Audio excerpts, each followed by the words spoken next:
Welcome to our conversation today. Walking through what does it look like for us on this Sunday to welcome children into our churches who may have experienced a tragedy and may have more questions than answers. My name is Melanie Hester, and I'm going to be interviewing today Dr. Shelley Melia.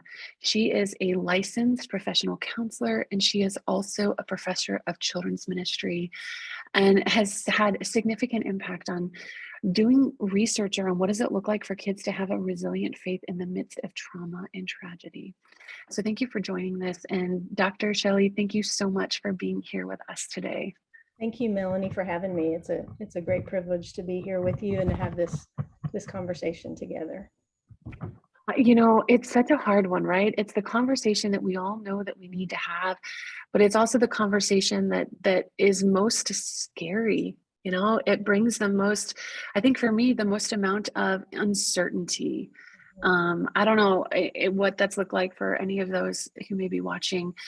So I would just like to really cut to the chase. And Shelley, what is it that kids need this Sunday when they walk into the doors of a children's ministry?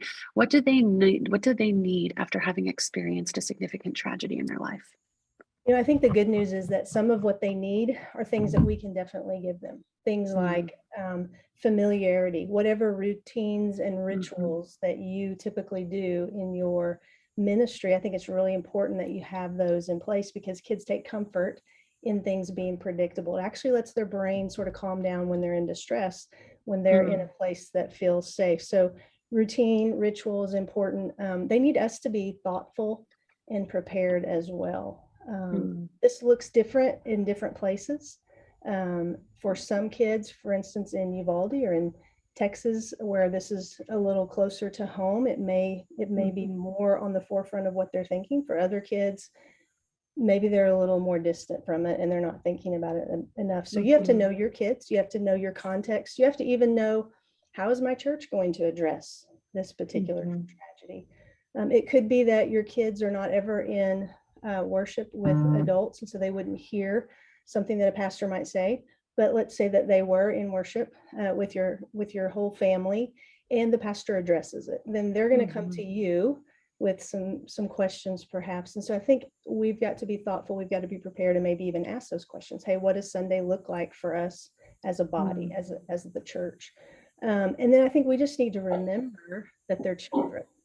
And remember that they think like kids and they process things differently, and that within the context of one room, depending on how you do ministry, you may have a 7-year-old and a 12-year-old, and they're going to think about this differently. They're going to process it differently.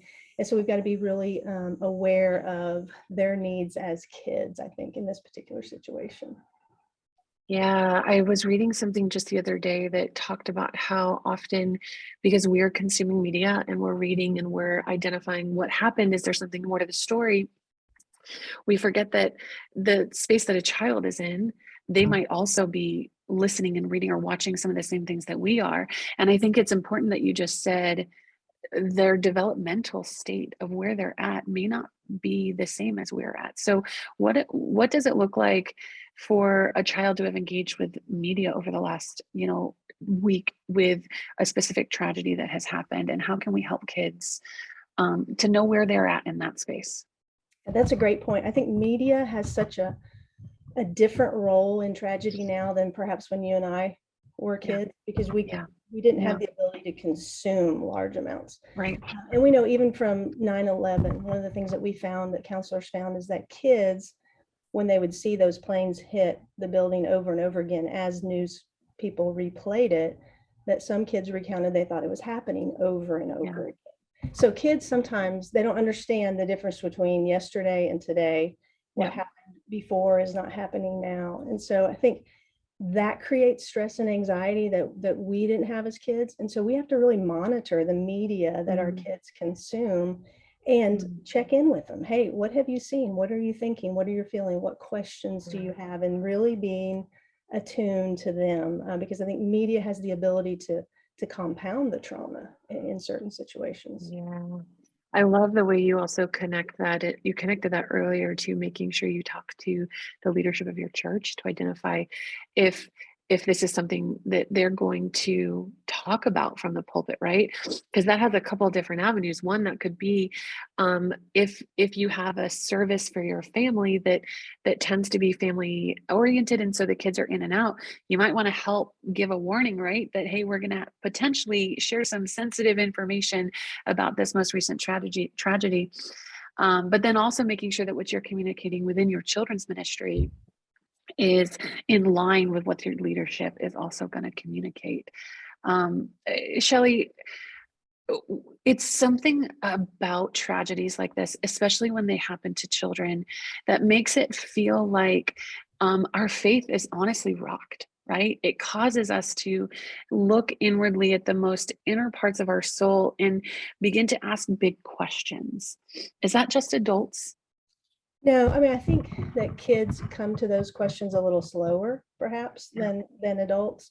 And I think, when we think about kids, we also have to think about their parents. And what we Yeah. know about their parents is they're struggling. I Yeah. have a hard time watching the coverage, reading the coverage. It burdens me. It hurts to see that kind of thing. Mm. And so, and it does have that ability.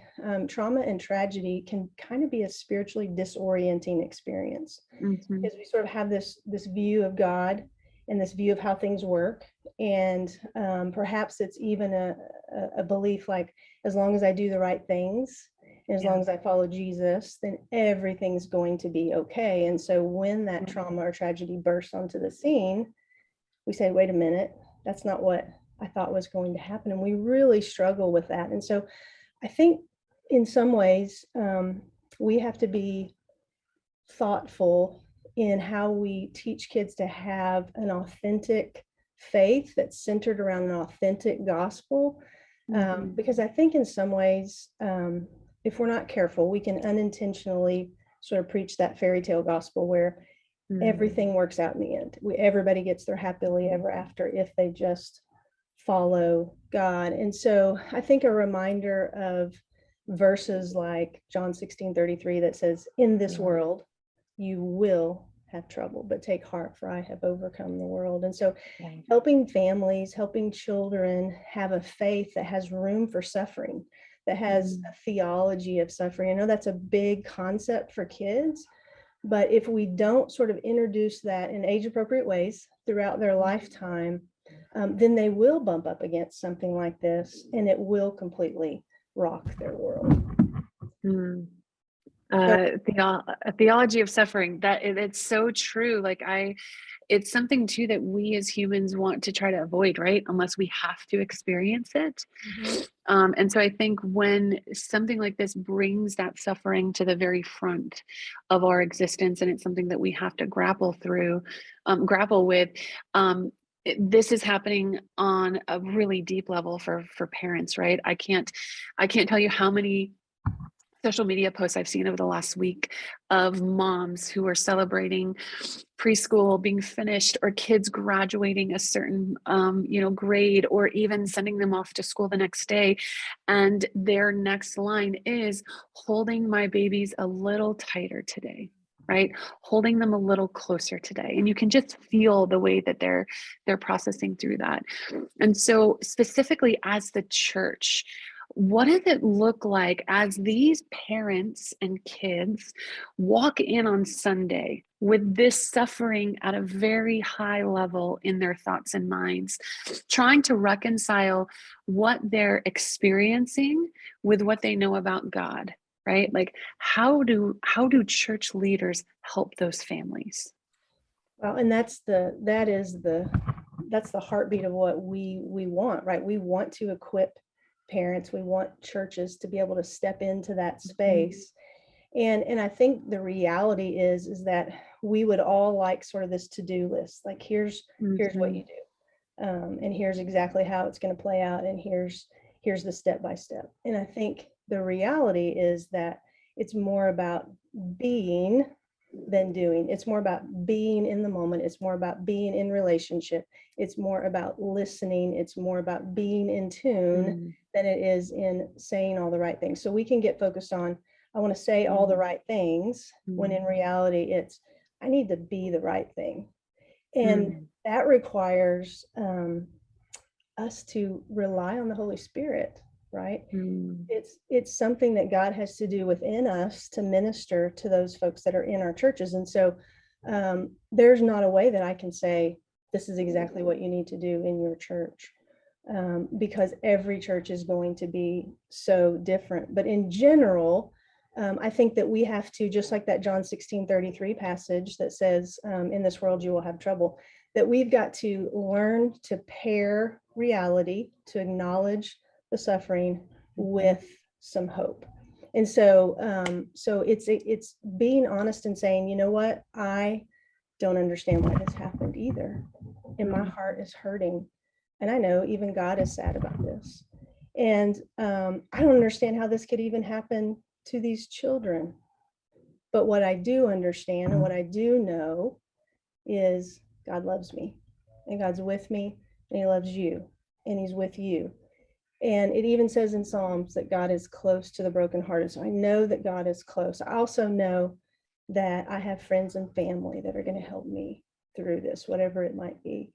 And then I also know that I can be a helper, that I can minister to those. And so I think that we have to help people acknowledge the pain and suffering, that is normal. mhm, We got to normalize that. That is part of living in this world. But we've got to pair that with hope. And I think that's the great thing that we as Christians have, is a sense of hope, that yes, we can acknowledge we don't understand. We can acknowledge mhm, that there is no good reason for this, but we also mhm, can acknowledge what we know about God. So sometimes we might focus on what we don't know about God in these mhm, situations, which can lead us sort of toward doubt.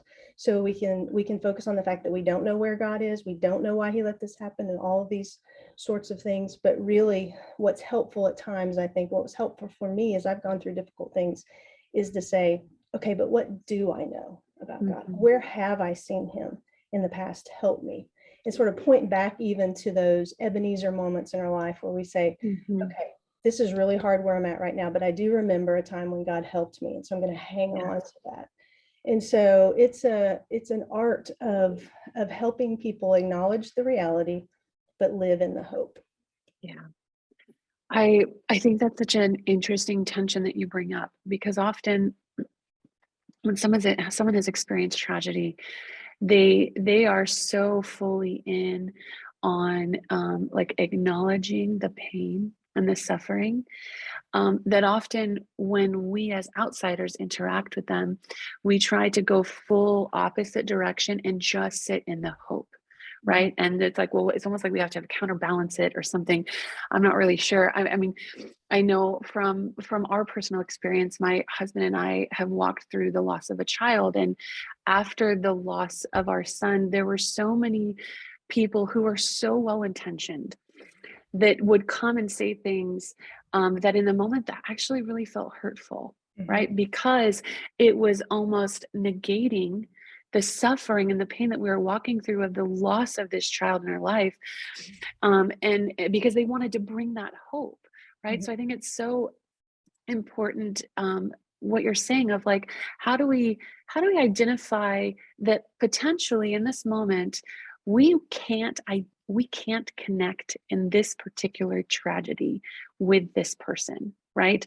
But that doesn't mean that we can't sit there with them, acknowledge the pain, Right. and then bring the hope of Jesus in that space as well. Right. And I think you bring up a great point, because I think anybody who has been through a tragedy could identify with that speaking into a place that they haven't really earned the right to Hmm. speak into. And, Hmm. and when you, for lack of a better word, when you over spiritualize something, or you push that spiritual bypass button that says, hey, don't sit in that, I want you just to be Mhm, okay, mhm, mhm, you're really diminishing the pain, and you're not being mhm. with them, right? You're trying to fix them rather than just sitting in it. And we have examples in the Bible. One of my favorites is in Job. Job is Yeah. a great book. And one of the things that we know is that Job's friends sat with him in the ashes for 7 days and didn't say a word. And Mm, then they started to talk, and then it got it evolved from there. But I think it's a reminder that sometimes we just need to sit in the ashes and just be present, be attuned to them, because Mhm. until they feel that they've been heard, they can't draw into that hope. And so it makes us feel better, honestly. I think sometimes when Yeah. we over spiritualize things, it makes us feel better, but it's also okay just to sit in the suffering and sit in the struggle, and be ready to let them process the pain, and Yeah. that's a healthy part. I mean, Job is an example of a process that he went through, that was messy, Yeah. that required some interaction with God, and so in the end, we know that God gave him his presence and that he was blessed. Mhm. But there was sure a lot of stuff that happened in between. There was a whole lot of stuff that happened in between. So if, Job is a really great example of showing just the difficulty of how hard it is to sit in that moment, right? To really truly grieve and lament with someone, even if we can't connect in that specific suffering with them. Are there any other particular passages that you really resonate with that just kind of help a leader to sit in suffering that's in scripture? I think about passages, like Hebrews 11, which is the Mm, faith chapter. And, there's all these people that by faith did these things. And without mm, fail, every single one of them had some personal suffering. yeah. But not only that, at the end of the passage, which we don't usually read, it talks about those who were faithful, but also were martyred and stoned and put to death. But the passage really emphasized the fact they were faithful. This Mm, wasn't because they were unfaithful. And so I think that we really need to help people understand that this is kind of a normal part of life. mhm, Because if we don't do that, here's what I've seen happen. I've seen kids go off to college and bump up against that first really hard thing, that they don't have any sort of context for, that they don't have any sort of framework in their mind and in their faith to deal with, and they can go a couple of different sort of negative ways. They certainly can go a positive way, but one mhm, of the negative ways is to say, well, there must not be a God because he wouldn't mm, allow that to happen. And so they mm, they may define who God is based on that experience. The other way that I've seen them respond, and it's just as hard, is for them to say, "Well, I don't want to let go of the fact that I believe in a God, so it mhm, must be me. I must mm, have done something. I must have caused this. I must have not prayed enough. I must not have had enough faith." And so they can sort of spiral down into that cycle of shame. And so part of what we want to do is give space in our ministry and in our churches, where we acknowledge those hard things so that when they happen, that child says, "Oh, yeah, I remember when this happened to Miss Shelley," or "I mhm. remember seeing this person and how they sort of lived through it." And I think that's one of those things that intergenerational relationships really Yep, help. Because even myself, I'm a mom and I have a life group and I have some older women in it. I can't tell you how helpful it is for me to be able to say, yep, "Hey, what's going on?" And them to say, "Been there, done that, yep, yep, understand it." And so yep. I think when our kids have only looked to their peers, then they Mm, don't have that robust faith that they really kind of know what to do with this when it happens. And so, mm, and that sort of goes back to, we've got to have an authentic faith. We've got to teach an yeah, authentic faith that says, yes, following Jesus is the best decision you can make, but it will be hard. But yeah. take heart because Jesus is going to be That's with overcome. you. Yep. Absolutely. I love that you have made that connection. And I know you've done significant research in your dissertation to get your doctorate, right? That talked about the resilience of children in their faith. And that was brought forth in, if anybody hasn't ever read the book Bridging Theory and Practice in Children's Spirituality, you should. It is one that needs to be on your bookshelves. It's an amazing book for children's ministry. And you actually were able to write chapter 7, where you talk about the spiritual formation of a child experiencing grief and loss, and the way that that's significantly impacted, like you've just said, by the relationships of people around them Mhm. as they walk through and navigate that same grief. We at Awana believe that one of the core foundations to a resilient faith in a child is that they have a loving, caring adult who walks through in a healthy way their faith and leans into the hard questions with them Mhm. and celebrates with them, and perhaps even goes to a musical performance or a soccer game or whatever that might look like, right? So I guess, what can you help us know more? What does a relationship centered environment look like for the church, especially in the midst of tragedy?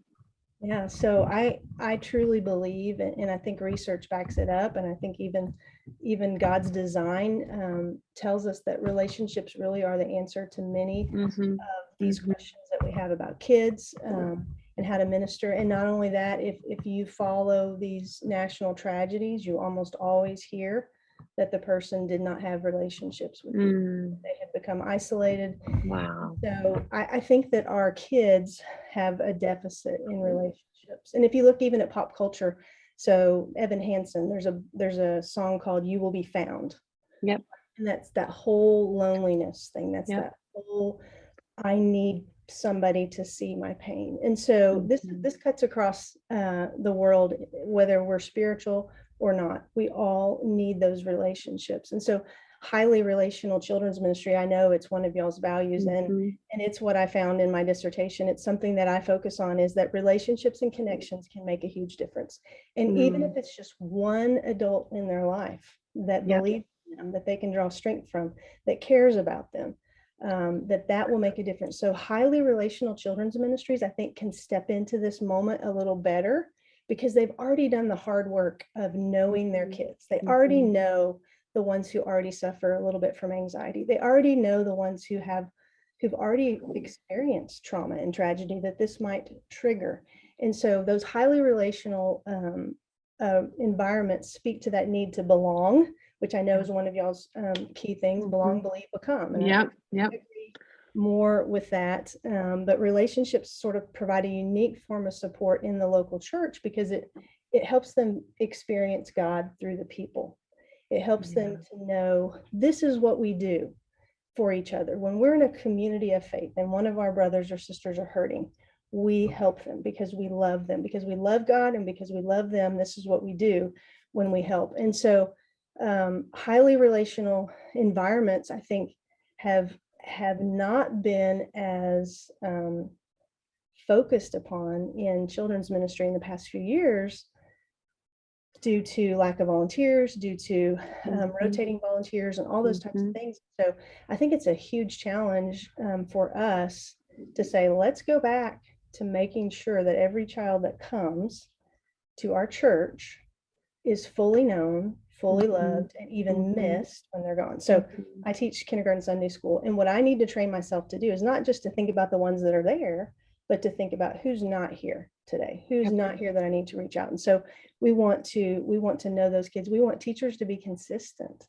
Mm-hmm. so they can know and be invested in their kids. And we want to train ourselves and adults to be in conversation with kids, not just to talk at Mm-hmm. them every week, but to talk with them. Yeah. And I think that really alludes to highly relational children's ministries usually have a very strong emphasis on small groups, a very Yeah. strong emphasis on an adult sitting with a child, being Mm-hmm. attuned to them. Being attuned is more than just giving them attention.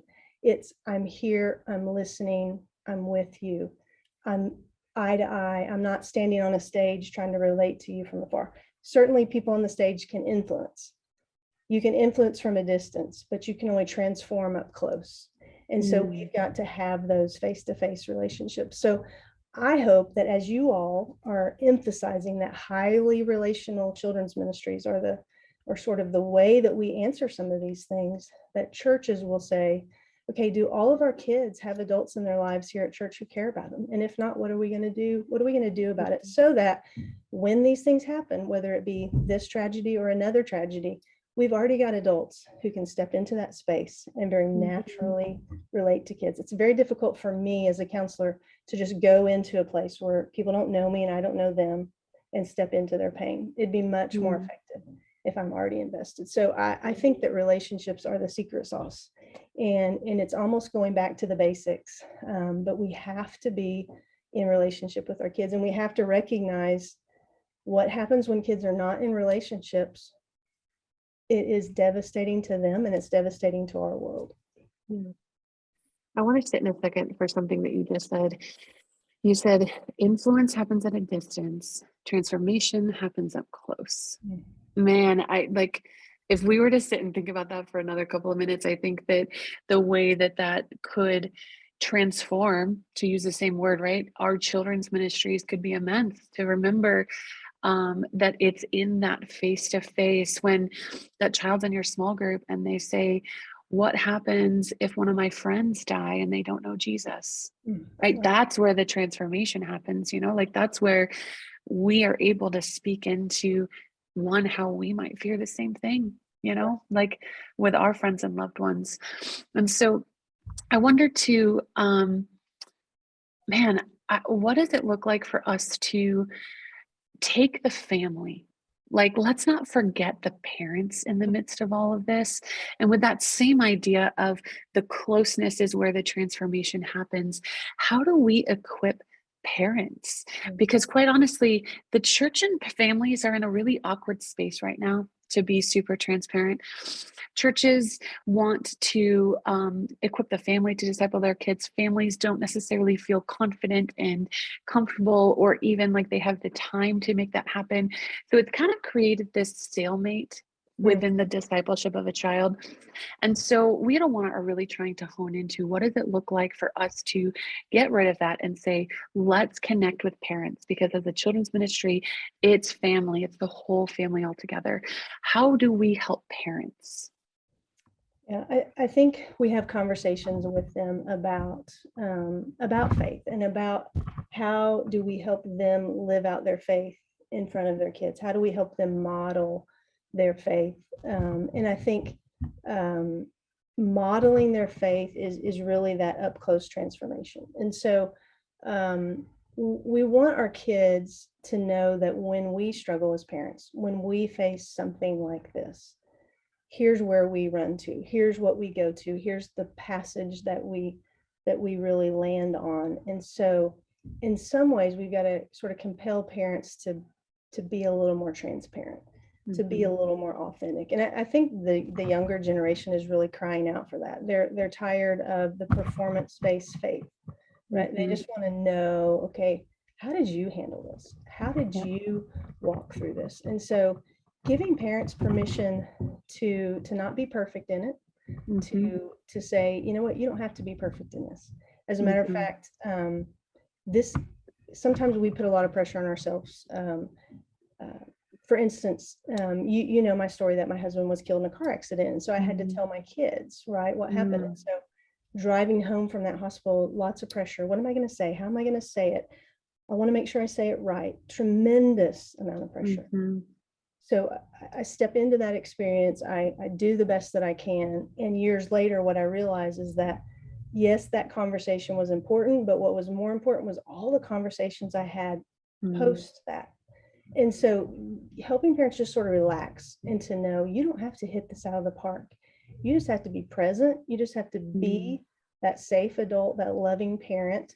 And they're going to forgive you if you say it in a way that maybe you have to work on later. Does that make sense? In other words, Yeah. reduce the pressure. And I think the other thing that paralyzes us as parents is that we're imperfect and sometimes we don't feel worthy. We think, well, how can I teach my kid about being patient when I'm impatient with them? And so Satan kind of works against us and says, you can't really speak into this. You don't have it together yourself. So I think part of it is, empowering them to realize, hey, relax. The relationship that you have with your child is going to carry you through this. And again, it's about being instead of doing. It's about helping the kids walk through it step by step rather than having this magic answer, this magic way that you handle it in the moment. So more specifically, if you're thinking about tragedy and how do you help parents, I think you empower them to know that there's a whole lot of it that's going to come naturally. There's a whole lot of it that's going to come through intuition. There's a whole lot of it that God is just going to lead you towards and that you're going to do. And so, but there's also sort of some of those big picture things that we might want to teach parents. And that might be things like measure the truth that you give kids and share it according to their age and their stage. So when my kids were young, when your kids were young, when you would go to the doctor would say, okay, based on their height, their weight, their age, this is how much amoxicillin they need. Right. In the same way, in tragedy, we say, based on your age, based on what we know, this is how much information that you need. So helping parents kind of wrap their arms around that concept of measured truth for kids, reminding them, like we already talked about, to limit media exposure, that we don't want kids oversaturated with this, to even realize that they're paying attention to us. And I think this is a really important thing, because in our world is so divisive and because our world is so tribal, they're hearing things about this tragedy that have nothing to do with the pain and the hurt. And so we have to be really careful that we don't confuse them to think that the adults are confused about this pain and this tragedy. That we want them to hear us talking about the tragedy in appropriate ways, and that they're not overhearing things that may confuse them, that may make it harder, that may make them feel less safe, right? If they're hearing things that may make them feel as though things are really not safe. And so I think the other thing we have to do is model appropriate emotion. While too much emotion can be sort of overwhelming for kids, if I don't have any emotion in this, then I'm not really modeling to them how to put my feelings into words and how to even emote. And so we have to help kids learn how to express those. And sometimes they learn that by watching us. And again, you don't want it to be overwhelming. You don't want it to be inappropriate. But if we don't model it, how will they know how to do it? So I think those are a few things that might help. I love your you said a couple of times that parents can be the right thing, that they don't have to do the right thing. And that resonates with me so much, because as a mom who has helped both a child who was around to hold and love the sweet brother he said goodbye to, but then also now have children who came after that now just have his memory, the things that trigger them are very different, and they come at the most spontaneous times. And often they're far shorter than we think that they'll be, right? The instances happen when we're in the car on the way to school, and the question comes up, and I sit there and I think, oh, okay, we're going to do this now. I take a deep breath. I ask the Lord to lead. And then most often, within minutes, they are off talking about Star Wars or their favorite TV show or whatever they're going to do at school that day. And so I really appreciate your encouragement for leaders to help parents realize that, like, don't let this moment be the sum of all moments. Right? It's all of them strung together, and helping the Lord, like giving the Lord access to leading us in those moments that will, when they're 10 years down the road, that's what they're going to remember, just like you shared with your example. Yeah, and I think that goes back to that kids are not going to have the ability to sit in sadness about this for long periods of time. We as adults, we understand so much deeper what has happened.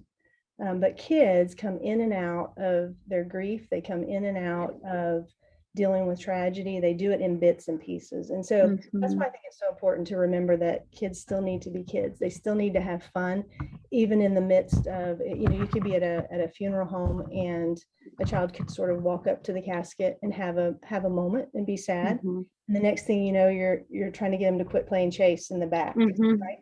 That's normal, because kids can only grieve what they can understand. And so that's where I think it's tricky too. And you're alluding to this in your family, is that they're going to grieve at every age and stage. As they begin to understand more, they're going to grieve more. And sometimes we can have the wrong notion that, hey, this happened 10 years ago. Why is this child still Yeah. dealing with it? Well, they're dealing with it because they know what it means now to lose a dad. They know what it means Yeah. now to lose a brother, and they didn't at 2 or 4 or 6. Mm-hmm. And Mm-hmm. so keeping that in mind, we as adults feel sort of the full weight of it, but kids are blessed with that bits and pieces of learning and consuming information and processing. And so we want to give them space for that. Yeah. So what I hear you saying is encouraging leaders to remember that if in 2 days on this next Sunday, the Sunday after the tragedy happens, they have a conversation, don't think that that will necessarily be the last, Mm, right? That it could be if in 6 months after the tragedy, a child brings something up again, don't be surprised by that because it is within their understanding and their development that they continue to re-engage with this and understand at a deeper level what this means. And because of that, then that consistently impacts and looks like it might actually kind of follow a parallel track with their spiritual development too, right? That both their mental and physical and their spiritual development will process through this tragedy at different times in their life. absolutely, absolutely. And I think that we just have to be aware of that and be Yeah. prepared for that, and not necessarily shut it down if it happens later. I think at the end of the day, we have to be sensitive to the Holy Spirit. We have to Yeah. know our kids, uh, Yeah. and then we just have to be who it is that God's designed us to be, to love on kids and to minister to them and to their families, and to trust the Lord to do His work. Um, Mm. um, at the end of the day, it is God who works in and through us, and we're just the vessel. And so, in these times of Mm. tragedies, to be in relationship with a child and to be there in that space with them, knowing that some kids it's going to be completely off their radar. Yep. But Yep. for kids who've already been through adverse childhood experiences, we Yep. could talk about that. Those are Yeah. triggers. All right. I mean, that's a Yep. whole other conversation. Who've had that stress response system in their brain Yep. overworked over and over, Yep. they're going to likely be in that stress response. And so that safety and that security, those rituals, those routines is going to bring them down. And so there's just a whole lot to think about. However, I don't say that so that anybody would think, oh, I can't do this. I can't Mm. minister. I say that just to give grace and space for the Lord to work through you, and Yeah. just say, here I am, work in and through me. Help me to see this child the way that you see them, and help me to be ready if the conversation happens. Yeah. Dr. Shelley, thank you so much for joining us today. And I just want to end with leaders. If you walk away with anything, I just encourage you that on the Sunday after a tragedy, don't don't disappear. Be present, engage with the kids in a way that doesn't place you in a space where you feel like you have to know all the answers. Like Dr. Shelley has so beautifully said, like, this is a place for you to be. And it is the way that you are that is powered through the overflow of your relationship with Jesus that influences and impacts the transformation of that child's spiritual journey in that moment. There are additional resources linked below if that would be helpful to you as you continue to process. And until next time, thank you for allowing us to have this conversation with you. Thank you, Melanie.